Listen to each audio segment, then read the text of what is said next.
तो जानकी जी जब विवाह करके आई, तो जानकी जी ने विवाह करने के बाद महाराज जी 9 दिनों तक भोजन नहीं किया। 9 दिनों तक जानकी जी ने भोजन नहीं किया। जब 9 दिनों तक जानकी जी ने भोजन नहीं किया, तो सबने जा जाकर पूछा, भगवती बहुरानी अभी अभी तो तुम विवाह करके आई हो, क्या कारण है तुमने भोजन नहीं किया? मेरी मां ने किसी को नहीं बताया। कभी पूछने के लिए मां कैकेयी आती है, कहा क्या बात है तुमने भोजन नहीं किया? नहीं बताया। कभी कौशल्य आ रही, नहीं बताया। कभी माता सुमित्रा आ रही, क्या कारण है? विवाह करके 9 दिन हो गए तुम आई हो, भोजन नहीं किया। सबने बार बार पूछा, पर अंत में कैकेयी का मन नहीं माना। और जब मां कैकेयी पूछने के लिए गई, हे जानकी क्या कारण है तुमने भोजन नहीं किया? तो कैकेयी अम्बा को भगवती सीता जी ने क्या कहा? बोली मैं इस कुल का अन्न जल ग्रहण नहीं करूंगी। कहा क्यों नहीं करोगी?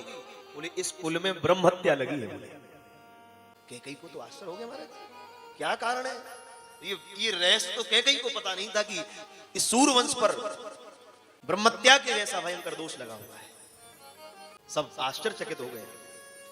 मेरे जानकी जी ने कहा, मेरे पिता कहते हैं जिस घर में ब्रह्मत्या लगी है उस घर का अन्न ग्रहण नहीं करना चाहिए। उस घर का अन्न ग्रहण करने वाले जीव के सारे पुण्य नष्ट हो जाते हैं। और आपको इस कुल में ब्रह्मत्या लगी। जानकी जी ने जैसे ही पूछा, वो कैकेयी अम्मा ने जानकी जी से पूछा, हमारे कुल में किसकी ब्रह्मत्या लगी, कौन है?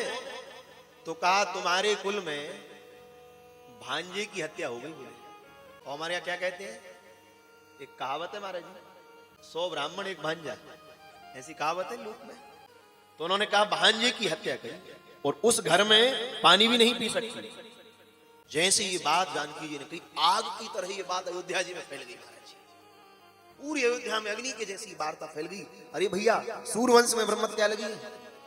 ये बात परम पुण्यमयी महाराज जनक की बेटी जानकी ने आकर कहा है।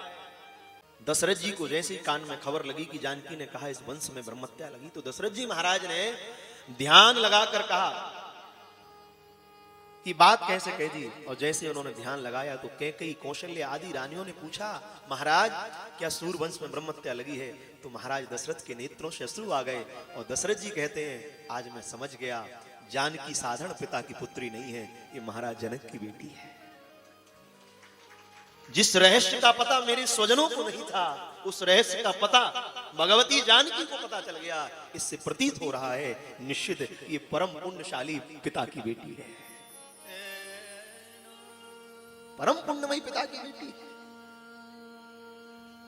हाँ कैकेयी सूर्यवंश को ब्रह्मत्या लगी। महाराज आपने कभी नहीं बताया,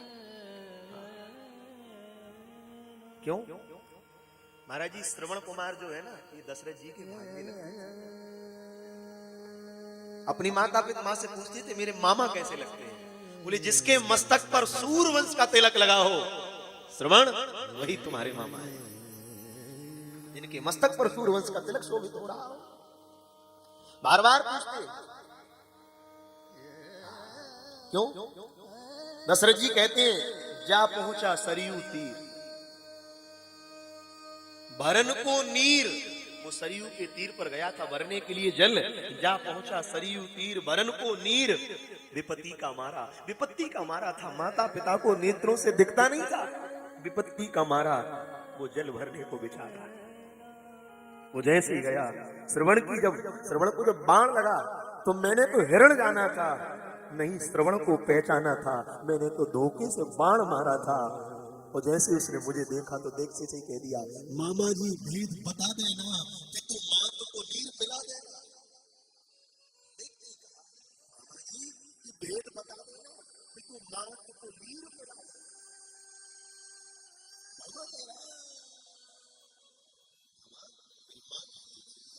इसके मस्तक पर सूर्यवंश का तिलक है।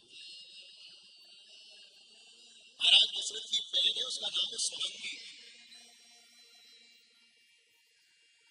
मां ने कहा था ये उन्हीं का पुत्र है।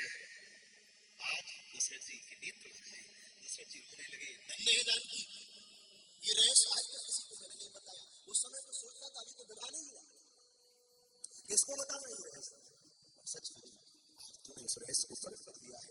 हे जानकी, जब तुम्हें ये रहस्य पता चल गया तो एक काम करना है, क्या ये और बता दो कि इस ब्रह्म हत्या के पाप से प्रायश्चित कैसे होगा, इससे प्रायश्चित कैसे होगा। तो किसी ने कहा, बोले महाराज 1000 ब्राह्मणों को भोजन कराकर विधिवत दक्षिणा दे दो, दोष चला जाता है। तो दशरथ जी ने जानकी से जाकर पूछा, भगवानी हमने आचार्यों से सुना है 1000 वेदज्ञ ब्राह्मणों को भोजन कराकर विधिपूर्वक दक्षिणा देने से ब्रह्मत्या का पाप धुल जाता है, क्या यही ब्रह्मत्या से धुलने का कारण है? तो मेरी माँ जानकी कहती, सीता जी कहती, बोले मेरे पिताजी ने ये नहीं बताया, मैं वही कहूंगी जो मेरे पिता बताएंगे। तो जानकी जी ने कहा है, बोले ब्रह्मत्या के पाप से प्रायश्चित का एक बहुत बड़ा साधन है महाराज। बोले क्या? बोले जिस ब्राह्मण ने कभी किसी के यहाँ का अन्न ना खाया, किसी के घर का अन्न ना खाया हो, ना पानी पिया हो, केवल वही ब्राह्मण है जो सूर्यवंश की इस अयोध्या में आकर अन्न ग्रहण कर ले, उसी समय सूर्यवंश की ब्रह्मत्या का पाप धुल जाएगा। अब तो सब मौन हो गए, ऐसा कोई ब्राह्मण है जिसने कहीं खाया ना हो? सब विचार करने लगे। जब ऐसा प्रतीत हुआ, जब ऐसा ब्राह्मण नहीं दिखा, तो हाथ जोड़कर सबने सीता जी से पूछा, बोले महारानी जब तुमने यह बता दिया तो ये और बता दो कि वो ब्राह्मण है कौन, किसी के यहाँ का अन्न ग्रहण। महाराज जी जानकी जी कह रही है, जानकी जी कह रही है इस सृष्टि में केवल एक ब्राह्मण ऐसा है जिसने किसी के यहाँ का अन्न नहीं खाया, जल नहीं पिया। बोले कौन है वो? बोले परम शिव भक्त रावण है, जिसने कभी किसी के यहाँ का अन्न जल नहीं पिया। रावण परम शिव भक्त है, उसने किसी के यहाँ जल नहीं पिया, कभी किसी के यहाँ अन्न नहीं खाया। बोले अगर दशानन रावण अयोध्या में आकर अयोध्या नरेश चक्रवर्ती महाराज दशरथ के आंगन में प्रसाद डाले तो सूर्यवंश का ये कलंक सदा के लिए मिट जाएगा। जैसे ही कहा, दशरथ जी ने पत्र लिखा, और दशरथ जी ने पत्र लिखा, दशानन रावण को प्रणाम किया, प्रणाम करके कहा, हे महाराज दशानन रावण, आप हमारी अयोध्या में प्रसाद पाने के लिए पधारो। तो जैसे पत्र पहुंचा, तो महाराज जी जैसे पत्र पहुंचा तो पत्र रावण के हाथ में नहीं पहुंचा, पत्र मंदोदरी के हाथ में पहुंचा। और जैसे ही मेरी मां मंदोदरी के हाथ में पत्र पहुंचा, मंदोदरी कौन है? मैंने कल बताया था, मंदोदरी धर्मपत्नी है, केवल पत्नी नहीं है, धर्मपत्नी है मंदोदरी, इसलिए उससे धर्म जुड़ा है। पत्र लेकर मंदोदरी ने पढ़ा, उस पत्र में लिखा था कि भोजन करने पधारो। तो मंदोदरी ने जाकर कहा, महाराज आपने कभी किसी के यहाँ का अन्न जल नहीं पाया, आप किसी के यहाँ का अन्न जल पाइए। तो उसी समय रावण ने कहा, बोले मेरा तो संकल्प है, मैं किसी के यहाँ का अन्न जल ग्रहण नहीं करूंगा। तो कहा, महाराज जब ब्राह्मण कुल में जन्म लिया है और ब्राह्मण कुल में जन्म लेकर अगर तुम ब्रह्म कर्म करने गए हो और जब तक यजमान का अन्न नहीं खाओगे तब तक यजमान को फल नहीं मिलेगा। अब पंकज सोनी जी बढ़िया स्वाहा स्वाहा स्वाहा यजमानों को लेके करें, और जब तक राहुल शास्त्री जी सत्येंद्र शास्त्री जी मुंह में खीर डालकर ना कहें आहा आहा, तब तक यज्ञ में पूर्ण अन्न कहां आएगा? यही बात रावण कह रहा, बोले कर्म तो हमने बहुत कराए, हम खाने किसी के नहीं जाए, अन्न जल आदि कुछ नहीं लिया। क्यों नहीं लेते? दशानन ने कहा, मैं शिव भक्त हूं, मैंने प्रण लिया है, मैं परम शिव भक्त हूं, और मैं उसी के यहां जाकर अन्न जल ग्रहण करूंगा जिसकी उपासना साक्षात भगवान, जो साक्षात महादेव की उपासना करता। और मेरे प्रभु ने कहा था कि जो शिव भक्त होगा, और रावण समुद्र पार करने से पहले जिसने अपने हाथों से शिवलिंग बनाकर रामेश्वरम बना दिया, वो तुझे छोड़ नहीं सकता, संसार में तुझे कोई मार नहीं सकता। और जिसने अपने कर कमलों से समुद्र के उस तट पर देवादेव भगवान महादेव की शिवलिंग रामेश्वर की प्रतिष्ठा कर दी, वो संसार में तुझे छोड़ नहीं सकता। ये परम शिव भक्त है। आज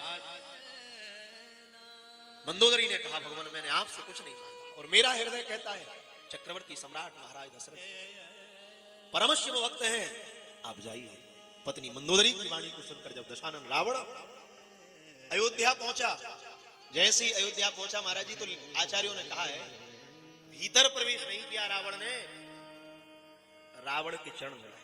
और महाराज जी वाल्मीकि रामायण में तो लिखा है भले ही राम जी ने रावण से युद्ध किया, पर जैसी मध्याह्न की बेला होती थी राम जी युद्ध करना रोक देते थे। बोले क्यों? रावण ब्राह्मण है, अब संध्या करेगा।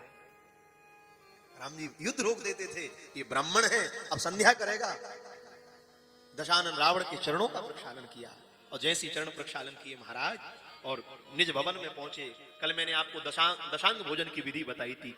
महाराज चक्रवर्ती नरेश ने महाराज जी दशांग विधि से रावण को बुलाया, और दशांग विधि से जब रावण आया तो रावण ने कहा मैं किसी के हाथ के द्वारा बनी प्रसादी नहीं पाऊंगा। हाथ जोड़कर महाराज ने कहा नहीं भैया, हमने अयोध्या में आपको भोजन करने बुलाया है, आप आज्ञा करो। दशरथ जी के द्वार पर पहुंचा, दशरथ जी दौड़ कर गए, रावण के चरण बुलाए। राम ने पिता को देखा कि मेरे पिता रावण के चरण धो रहे हैं, ये राम जी देख रहे हैं।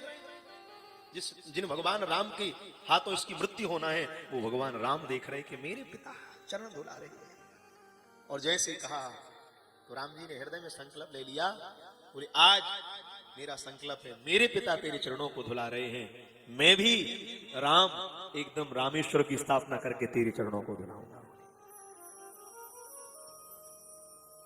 जैसे ही गए महाराज, रावण भोजन करने बैठा। दशरथ जी ने पूछा क्या बना है? तो रावण ने कह दिया भोजन एक ही शर्त पर करेंगे। बोले क्या? बोले भोजन अगर जनक नंदिनी माता सीता बनाएंगी तभी भोजन करेंगे, वैसे भोजन करने वाले नहीं है, करते ही नहीं है। सीता जी ने कहा भोजन नहीं बनाऊंगी, पर दशरथ जी ने कहा रावण भोजन करने के लिए आया है। जानकी जी समझ गई, बोली घर में ब्राह्मण भोजन करने आए तो उसको केवल ब्राह्मण मत समझना। महाराज जी गया जी के प्रकरण में लिखा है, राम जी ने जब पिंडदान किया था तो चक्रवर्ती सम्राट महाराज दशरथ का हाथ निकल आया था, और जैसे हाथ निकला तो राम जी की परीक्षा ले रहे थे दशरथ जी, कहीं पिता के मोह में, पिता की ममता में मेरा पुत्र राम शास्त्र की मर्यादा ना तोड़ दे। हमारे यहाँ विधान है, पिंड को संभवतः कुश पर दिया जाता है, कुशा पर पिंडदान किया जाता है, कहीं इस कुशा की पिंडदान को छोड़ना दे, हाथ पर पिंड दे दो। बोले बेटा राम इस हाथ पर पिंड दे दो। राम जी ने हाथ पर पिंड नहीं दिया, पिताजी पिंड दे दो कुशा। जैसे राम जी ने कहा दशरथ जी परम प्रसन्न हो गए। जय हो जय हो, आज सूर्यवंश पवित्र हो गया जहां राम जैसे पुत्र है। महाराज जी जानकी जी ने भोजन बनाया, 3 ब्राह्मण भोजन करने आए थे, मेरी मां परोसने नहीं आई। राम जी ने परोसा, प्रसाद पवाया। फिर जानकी जी बाद में राम जी थोड़े नाराज हो गए, बोले देखो विप्र भोजन करने आए तुम परोसने नहीं आए। हाथ जोड़कर के सूर्य जी ने कहा, बोले देखो भोजन तो हमने बनाया था पर परोसने इसलिए नहीं आए। जानते हो वो 3 ब्राह्मण कौन थे? राम जी ने कहा कौन थे? बोले जो पहले नंबर पर बैठे थे वो चक्रवर्ती नरेश महाराज दशरथ के रूप में आए थे, वो पिताजी थे, उनके निकट जो बैठे थे वो पिताजी के पिताजी थे। जैसे आचार्य जी कह रहे थे 3 पीढ़ियां होती हैं, उनके निकट पिताजी के पिताजी के पिताजी बैठे थे। अब बोले जहां ससुर और ससुर के भी पिताजी बैठे हो वहां बहू रानी थोड़ी आएगी, इसलिए ये लोक मर्यादा थी ना।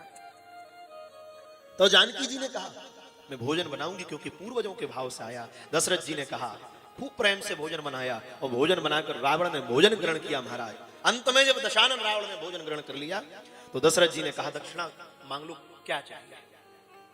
जो दक्षिणा मांगोगे वो दक्षिणा दे दूंगा, मैं दक्षिणा देने के लिए तैयार हूं। सीता ने, रावण ने कह दिया, बोले महाराज आपसे दक्षिणा नहीं लूंगा। तो बोले जिसने भोजन बनाकर कराया है दक्षिणा उसी से लूंगा। जानकी जी से कहा, बोले दक्षिणा आपसे ही लेंगे। जानकी जी ने कहा पिताजी क्या होते तो दक्षिणा दे देते अपनी मर्जी से, अब पति क्या है, यहाँ लोक मर्यादा है, यहाँ मेरे पास मैं स्वतंत्र नहीं हूं दक्षिणा देने के लिए। रावण ने हाथ जोड़कर जानकी से कहा, मां मुझे संसार की कोई दक्षिणा नहीं चाहिए। क्या चाहिए? रावण ने कहा, मां मुझे दक्षिणा देना चाहती हो तो एक कृपा करो। बोले क्या?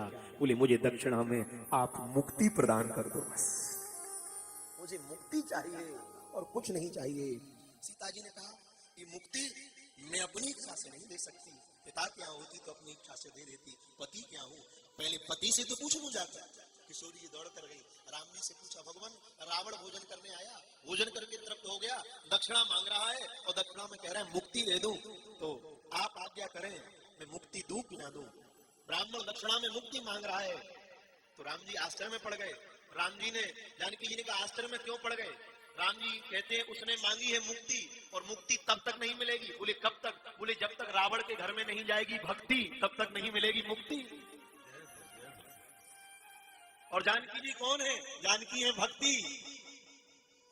जब तक जानकी नहीं जाएगी तब तक रावण को मुक्ति नहीं मिल सकती। तो कहा आपको जाना पड़ेगा। राम ने कहा भक्ति को लंका भेज दूंगा। और भक्ति को लंका कौन भेज सकता है? कौन भक्ति जाएगी? बोली जो शिव उपासक होगा, शंकर का उपासक है, इसको मुक्त करेगा, उसको वरदान था। इसलिए भैया राम परम शिव भक्त है, जानकी परम शिवा।